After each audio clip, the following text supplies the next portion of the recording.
àlùjọ jẹ́ kó yé mi pé ọ̀gá ò ní parí olódó ó dá pé direct sí bàbá parí olódó àbí àlùjọ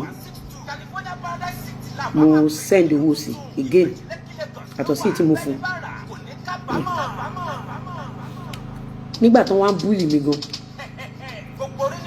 àlùjọ wá pé parí olódó pé bàbá woman tó máa ń send owó sí yìí tí wọ́n ṣépè ńlá ńlá báyìí tí wọ́n ń bú báyìí bàbá ẹ ṣe nǹkan ṣe bí onítíátà yín ni. ẹ̀yin èèyàn wa Lizzy Anjorin tú àṣírí arákùnrin tí a mọ̀ sí Parí Olódó lórí bí ó ṣe máa ń bùn lówó ní òrèkóòrè tí arákùnrin ọ̀hún tí ó sì tún ń dalẹ̀ Lizzy Anjorin. ẹ̀yin èèyàn wa ẹ jẹ́ ká gbọ́ nǹkan tí Lizzy Anjorin tí ó sọ nípa Parí Olódó. woman yìí òun dẹ̀ ti rí tó ti fún yín lówó dáadáa ẹ dìde ká ẹ ṣe nǹkan. Parí Olódó sọ fún àlùjọ pé kó má ṣe nǹkan kan àlùjọ tún wá pé Parí Olódó ó dà pé mo wà lórí two way calls Parí Olódó pé àlùjọ pé kó fi wọ́n sílẹ̀ jẹ́ kán búlì mi pa pé kó má dà sí Parí Olódó sọ bẹ́ẹ̀ àbá Parí Olódó tó bá jẹ́ pé tòótọ́ lẹ sọ bẹ́ẹ̀ fún àlùjọ mo fà yín lọ́lọ́run lọ́wọ́ tó bá jẹ́ pé tòótọ́ làlùjọ sọ bẹ́ẹ̀ fún mi mo fà àlùjọ lọ́lọ́run lọ́wọ́ tó bá jẹ́ pé tòótọ́ ni mo fi etí mi gbọ́ tí àlùjọ sọ fún mi pé ẹ sọ pé kán búlì ọ̀tá mi to death pé kálùjọ má gbèjà mi pé kó má fẹnu sí i pé àwa lọmọ nǹkan tá a jọ dàpọ̀ tó bá jẹ́ pé tòótọ́ làlùjọ sọ bẹ́ẹ̀ fún mi kí gbogbo ìdáwọ́lé mi kó ju orí sí rere ẹ̀yin tẹ́ ń gbọ́ mi lálẹ́ nígbà tí mo gbọ́ statement tí Parí Olódó sọ omijé bu ọ̀tá mi ṣe rí àwọn onítíátà yìí wọn ò tí ì bẹ̀rẹ̀ ẹ̀sìn mo fẹ́ kó mọ̀ wípé kò síṣẹ́ tó ṣe láyé yìí tí o ò ní èèyàn méjì mẹ́ta tó máa jẹ́ pàdé ẹ̀ ṣe rí nǹkan tó bá ti mú àwọn èèyàn tó di pé wọ́n wá ń gbé wọn tọrọ bárà lórí cyberspace wọ́n ti pa gbogbo aláàánú wọn tán ni.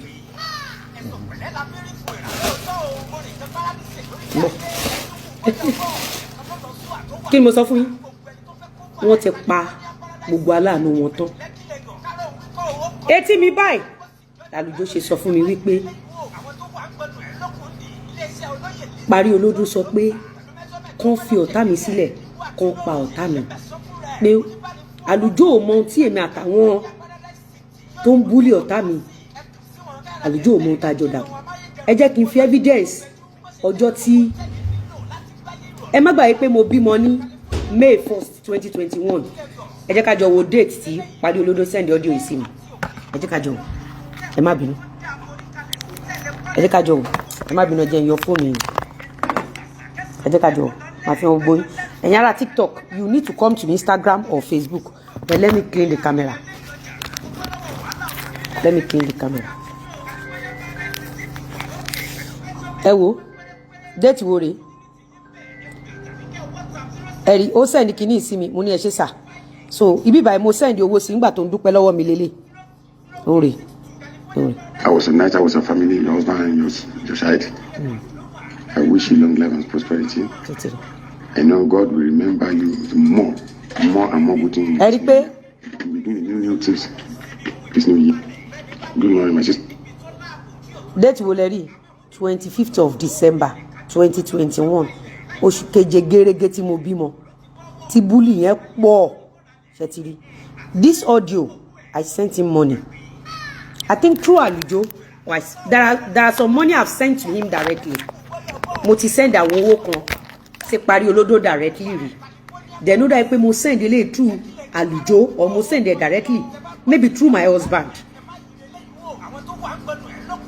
ṣó ti ẹ̀yin Parí Olódó ń dúpẹ́ lọ́wọ́ mi níbí báyìí this is oṣù keje gẹ́rẹ́gẹ́ tí mo bímọ let me show you on Instagram.